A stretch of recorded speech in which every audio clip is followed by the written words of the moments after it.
자, 오늘 여러분들과 분석해 볼 기업은요, 바로 LG전자입니다. 자, LG전자 저평가의 끝자락, 반등의 서막이라는 제가 대제목을 붙여놨습니다. 오늘 어떤 내용 준비했는지 여러분들 많이 궁금하실 텐데요. 지금부터 바로 시작해 보도록 할게요. 자, 펀더멘털과 주가의 극심한 괴리. 자, 주가리는 기업의 훼손이 아닌 외부 변수에 의한 레벨 다운 현상이다라고 말씀을 드렸습니다. 자, 다시 말하면 지금 들어가도 되는 자리인가 눌림목인가 아니 또 물리는 자리인가 고민이 되실 겁니다. 다시 말하면 답답한 주가 흐름을 보여주고 있는 건 사실이란 말이에요. 하지만 탄탄한 기업 가치는 여전합니다. 좋은 회사인 건 알겠는데 또 이런 물음이 들어요. 주가는 왜 이렇게 답답할까? 자, 그런데 저는 이렇게 말씀드리고 싶어요. 현재 구간은 오히려 기회일 수 있다. 그리고 그 기회인 이유는 세 가지로 정리해 볼 수가 있겠는데요. 자, 탄탄한 재무 체력, 그리고 미래 성장 동력어, 극심한 저평가, 이 세 가지가 있다라고 보시면 될 것 같습니다. 자, 그리고 이 세 가지가 겹쳐지는데 현재의 주가는 할인받고 있다. 오히려 저평가 받고 있다라고 보시면 될 것 같습니다. 자, 그래서 오늘 영상에서는요, 차트 흐름, 수급, 신용, 공매도, 대차잔고, 그리고 매출, 영업이익, 밸류에이션, 마지막에는 여러분들 제일 중요한 부분이죠. 자, 대응 전략까지 여러분들에게 쉽게 설명드릴 겁니다. 자, 신규 진입자분들은 지금 보유해도 되는지, 기존 보유자분들, 그리고 물린분들은 각각 어떻게 대응해야 되는지 여러분들에게 해결책까지 다 제시해 드릴 겁니다. 자, 차트 살펴보기 전에요. 여러분들 지금 바로 영상 하단 댓글에 LG전자 화이팅이라고 한 번씩 적어주시길 바라겠습니다. 자, 이거 별거 아닌 것 같아도 여러분들 꼭 해주시면 여러분들에게 너무 도움이 됩니다. 자, LG전자 수익률 높일 수 있는 방법이요. 여러분들 좋아요 많이 눌러주시고요. 댓글 화이팅이라고 많이 적어주세요. 자, 그럴수록요, 이 영상 조회수가 계속해서 높아질 수가 있어요. 유튜브의 알고리즘에 따라서요. 자, 조회수가 높아지게 되면 시장의 관심도 당연히 올라갈 수밖에 없고요. 자, 매수세도 증가할 수밖에 없습니다. 살려고 하는 사람이 많아지면 LG전자의 주가 상승은 너무 당연한 일이라는 겁니다. 자, 24시간 중에 딱 3초만 투자하시면 돼요. 좋아요 누르는데 1초, 댓글 누르는데 2초만 투자하시면 내 종목 수익률이 달라질 수가 있습니다. 자, 오늘 영상 정말 많이 준비했으니까요. 오늘 영상 1초도 스킵하지 마시고 끝까지 집중해서 시청해 주시길 바라겠습니다. 자, 차트 흐름부터 살펴보도록 하겠습니다. 자, 차트는 왜 중요할까요? 좋은 기업이어도 내가 어느 가격에 사느냐에 따라서 수익률이 완전히 달라지기 때문입니다. 자, 같은 종목이어도 고점에서 사면 힘들고 눌림에서 잡으면 훨씬 유리하죠. LG전자는 최근까지 긴 시간 동안 우상향을 이어오다가 15만원대까지 올라갔었습니다. 그러면 여기서 질문이 나오죠. 15만원대까지 갔던 종목이 지금은 왜 11만원대까지 밀려 있느냐? 이건 기업 자체의 펀더멘털이 갑자기 망가져서라기보다는요, 외부 변수로 인해 시장 전체가 흔들리면서 주가가 한 단계 레벨 다운 영향이 크다라는 거 보시면 될 것 같습니다. 자, 차트상으로 보면 고점에서 한 차례 크게 눌린 뒤에 지금은 다시 방향을 잡는 추세 탐색 구간이라고 보실 수가 있겠는데요. 자, 이런 자리가 왜 중요하냐면 여기서 다시 추세를 돌리면 이전 고점을 다시 도전하겠구나라는 이 기대가 붙기 때문입니다. 자, 반대로 여기서 힘을 못 쓰면요, 시간 조정이 더 길어질 수도 있습니다. 자, 정리하면 지금 LG전자는 완전히 무너진 자리라기보다 크게 올랐다가 눌린 뒤 재평가를 기다리는 위치로 보는 게 맞습니다. 자, 수급도 한번 보도록 하겠습니다. 수급 왜 중요할까요? 주가는 결국 누가 사고 파느냐에 영향을 받습니다. 특히 외국인과 기관의 방향이 바뀌면 주가의 성격 자체가 달라지는 경우가 많습니다. 자, 한 달 기준으로 보면요, 개인들은 매수했고 외국인은 매도하는 흐름을 보였습니다. 자, 여기까지만 보면 조금 아쉽죠. 그런데 최근 흐름 스탠스가 좀 바뀌었어요. 외국인의 스탠스 변화가 나타나고 있습니다. 자, 이전처럼 계속 던지는 모습이 아니라 조금씩 다시 매수하고 있는 모습을 보여주고 있습니다. 자, 그럼 이게 무슨 의미냐? 수급이 완전히 강하다 이렇게 말할 정도는 아니지만요, 최소한 나빠지기만 하던 흐름에서 중립 이상으로 바뀔 가능성은 열리고 있다라는 겁니다. 자, 이게 왜 중요하냐면 주가가 다시 위로 가려면 결국 파는 힘이 줄고 사는 힘이 늘어나야 되기 때문입니다. 자, 폭발적 매수세는 아니지만 파는 힘이 줄고 사는 힘이 늘어나는 중립 이상의 긍정적인 변화를 계속해서 보여주고 있다라는 거예요. 자, 다음은 신용잔고 한번 살펴보도록 하겠습니다. 자, 많은 분들이 신용잔고를 잘 안 보시는데요. 이건 꼭 봐야 합니다. 왜냐면 신용잔고가 높다는 건 빚을 내서 들어온 자금이 많다는 뜻이고 그만큼 주가가 흔들릴 때 반대 매매 압력이 커질 수 있기 때문입니다.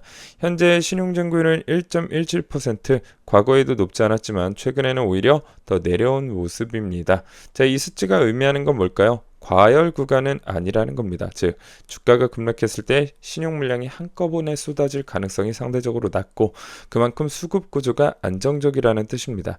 신용 잔고가 낮고 안정적이라는 건 주가가 억지로 끌어올려진 종목이 아니라 비교적 건강한 상태에서 움직이고 있다라는 해석이 가능합니다. 그래서 현재 신용 잔고 흐름은요. LG전자의 부담 요인이라기보다는 오히려 안정적인 구간을 보여주는 지표로 볼 수가 있겠습니다. 자, 다음은 공매도와 대차장고 보겠습니다. 이 파트도 굉장히 중요한데요. 자, 왜냐하면 공매도와 대차장고는 시장이 이 종목을 얼마나 공격적으로 보고 있는지 혹은 얼마나 경계하고 있는지를 보여주는 힌트가 되기 때문입니다. 자, 먼저 공매도 매매 비중을 보면요. 한 번에 11에서 15%처럼 튀는 구간은 있었지만 전반적으로 한 자릿수 중심의 안정세를 보여주고 있습니다. 이 말인 즉슨 공매도가 아주 강하게 몰리는 종목은 아니라는 겁니다. 그 다음 대차장고도 중요하죠. 대차장고는 한때 조금 올라온 적이 있었지만 다시 안정되면서 레벨이 내려오고 있는 모습입니다. 자, 이걸 공매도와 연결해서 보면 시장이 LG전자에 대해 강한 하락 배팅을 지속적으로 누적하고 있다. 이 정도로 해석할 상황은 아니라는 거죠. 쉽게 말해서 지금은 공매도 때문에 종목이 눌려서 못 간다라고 보기엔 무리가 있고 오히려 공포를 크게 가질 필요 없는 그런 상황이 됐다라고 보시면 될 것 같습니다. 자, 이제 정말 중요한 매출 한번 살펴보도록 하겠습니다. 매출은 왜 중요할까요? 매출은 기업의 체력입니다. 기업이 얼마나 큰 판에서 안정적으로 돈을 벌고 있는지를 보여주는 가장 기본적인 숫자죠. LG전자의 매출 흐름을 보면요. 2021년 73조, 이후 83조, 82조 정도를 거쳐 다시 87조, 89조, 92조 수준으로 올라오는 흐름이 예상되고 있습니다. 그리고 향후에는 95조에서 98조까지 우상향 전망도 나와주고 있죠. 자, 이게 의미하는 건 명확합니다. 중간에 약간 쉬어가는 구간도 있었지만 큰 틀에서는 여전히 외형 성장이 유지되고 있다는 겁니다. 매출이 꾸준히 우상향하는 기업은요. 시장 전체가 흔들려도 결국 다시 평가받을 가능성이 높습니다. 왜냐하면 기업의 본업이 계속 굴러가고 있다는 뜻이기 때문입니다. 그래서 LG전자의 매출 흐름은요. 한마디로 정리하면 꺾였다라기보다 중간 조정 후 다시 확장 중인 구조로 볼 수가 있겠습니다. 자, 영업이익도 한번 보도록 할게요. 자, 매출보다 더 중요한 게 뭐냐? 바로 영업이익입니다. 왜냐하면 매출이 아무리 커도 남는 돈이 없으면 의미가 약하기 때문인데요. LG전자의 영업이익은 과거 4조 원대에서 3조 5천억대, 3조 6천억대, 3조 4천억 정도로 3조 중반대에서 박스권을 형성하는 모습을 좀 보여줬습니다. 자, 그러다가 작년에 저점 2.4천억 원까지 2조 4천억 원 수준까지 눌리면서 상당히 아쉬운 모습을 보여줬는데요. 자, 올해는 다시 3조 중반대 회복 흐름이 기대되고 있습니다. 자, 이게 왜 중요하냐? 작년에 실적이 바닥이었다면 지금부터는 회복 국면이라는 뜻이기 때문입니다. 즉 시장은 늘 이렇게 봅니다. 좋은 기업보다 더 강하게 반응하는 건 실적이 꺾였다가 다시 살아나는 기업. 자, LG전자는 그 초입에 있다라고 보시면 될 것 같아요. 자, 그리고 부채 비율, EPS, 배당 수익률 한번 간단히 살펴보도록 할 텐데요. 부채 비율은 138%에서 130% 하향 안정화됐습니다. 금리 부담 간소 및 대응력이 강화될 수밖에 없고요. 자, EPS는 주당 순이익이죠. 저점 통과 후에 꾸준한 회복 흐름을 보여주고 있습니다. 자, 다음으로는 배당 수익률인데요. 1.23%.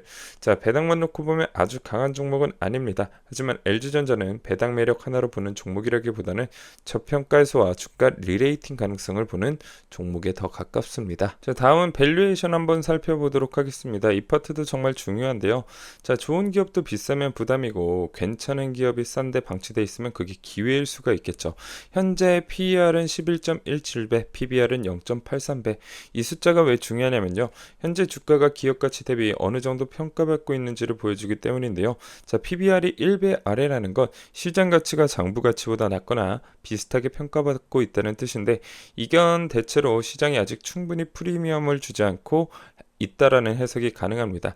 기존에 15만 원대까지 갔을 때는 어느 정도 적정가 근처까지 왔다라는 해석이 가능하지만 지금은 11만 원대 이야기가 달라집니다. 지금은 단순히 싸다 정도가 아니라 저평가 폭이 꽤 큰 구간으로 해석할 여지가 있습니다. 즉 펀더멘털이 무너지지 않았는데 주가만 큰 폭으로 할인받고 있다면 이건 장기적으로 매력적인 포인트가 될 수 있다라고 보시면 될 것 같습니다. 자, 성장 동력 세 가지 간단하게 살펴볼 텐데요. 자, 가전을 넘어서 피지컬 AI 앤 로봇으로 피지컬 AI 결합을 통한 무한 확장을 하고 있었는데요. 자, 과거에는 그냥 가정용이라고 했다라고 하면 이젠 산업용, 이제는 상업용으로 진화하고 있습니다. 단순한 하드웨어 제조사가 아닌 AI와 하드웨어 결합의 미래형 기기 산업으로 체질이 개선되고 있다. 자, 이런 것들은 뭐가 돼요? 새로운 밸류에이션 프리미엄 부여 가능성이 굉장히 높아지고 있다라고 보시면 될 것 같습니다. 자, 두 번째는 기술 경쟁력입니다. 모터, 주행 기술 같은 하드웨어 역량에 AI 소프트웨어를 붙일 수 있다는 점, 그리고 핵심 부품을 자체 설계하고 생산하려는 전략은 원가 경쟁력과 확장성 측면에서 상당히 의미가 있습니다. 쉽게 말해 남의 기술을 사다 붙이는 게 아니라 직접 만들 수 있는 구조가 생기면 장기적으로 마진과 경쟁력이 좋아질 수 있다라는 뜻입니다. 자, 세 번째는 외부 협력과 기대감입니다. 엔비디아 연계 가능성, 그리고 로보티즈, 로보스타, 베어 로보틱스와 같은 로봇 생태계 관련 움직임은요, 시장이 충분히 관심을 가질 만한 포인트다라고 보시면 될 것 같습니다. 자, 네 번째는 본업의 개선입니다. 생활가전 TV 전장 사업에서 수익성 개선이 기대되고 있고, 특히 TV 사업은 적자에서 흑자 전환 가능성이 거론되고 있습니다. 자, 이게 왜 좋냐? 미래 재료만 있으면 기업은 위험할 수 있는데요. LG전자는 기존 본업도 받쳐주고 미래 성장 스토리도 있는 구조라서 좋아질 수밖에 없는 조합이다라고 보시면 될 것 같습니다. 자, 지금부터는 정말 중요한 파트니까 여러분들 1초도 스킵하지 마시고 끝까지 집중해서 시청해 주시길 바라겠는데요. 자, 여러분들 결국 어떻게 대응해야 되냐? 신규 진입자, 보유자, 그리고 물려 계신 분들 어떻게 대응해야 되는지 지금부터 말씀드릴 테니까요. 끝까지 집중해서 시청해 주시길 바라겠습니다. 자, 여러분들 혹시 단타 투자 잘 하시나요? 자, 그럼 단타 투자만 사용해서 100만 원으로 100억을 만드는 게 가능할까? 이렇게 생각하시는 분들 계실 겁니다. 아, 이거 사기 아니냐? 뭐 이런 게 어딨어? 라고 생각을 하시는데, 자, 이걸 실제로 해낸 사람이 있습니다. 네, 정말 있어요. 자, 바로 이분입니다. 마세븐 다들 알고 계시죠? 명실상부 대한민국의 슈퍼개미 넘버원이라고 할 수 있는데요. 자, 이분 100만 원으로 시작해서 100억 원을 달성한 신화적인 트레이더고요. 실전 투자 대회에서 무려 20회 우승을 했습니다. 그리고 투자 시작 이후 20년 동안 연간 기준 단 한 번의 손실도 기록하지 않았다라는 거예요.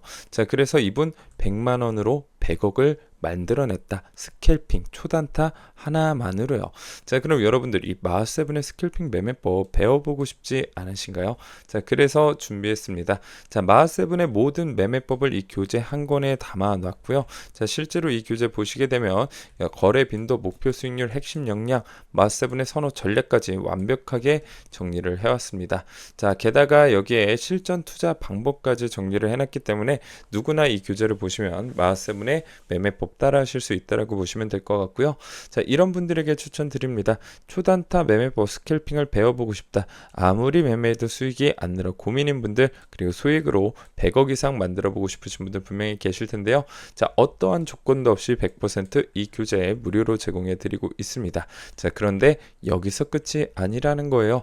자, 스윙 트레이딩 전용 교재도 있습니다. 1200만 원에서 1060억을 만든 크리스티안 쿠로마기의 돌파 매매법 PDF 교재, 그리고 5천억 자산가 BNF의 세력 털어먹는 역투자 기법 교재까지 데이 트레이딩 전용 교재입니다. 총 교재 몇 권이에요? 이 세 권을요, 어떠한 조건도 없이 100% 무료로 제공해 드리고 있고요. 받는 방법 너무 쉽습니다. 자, 화면에 보이시는 번호 010-8369-8451번으로 문자 7번이라고 남겨주시거나요. 고정 댓글 링크 클릭하시고 제출하기 버튼 한 번씩 눌러주시길 바라겠습니다.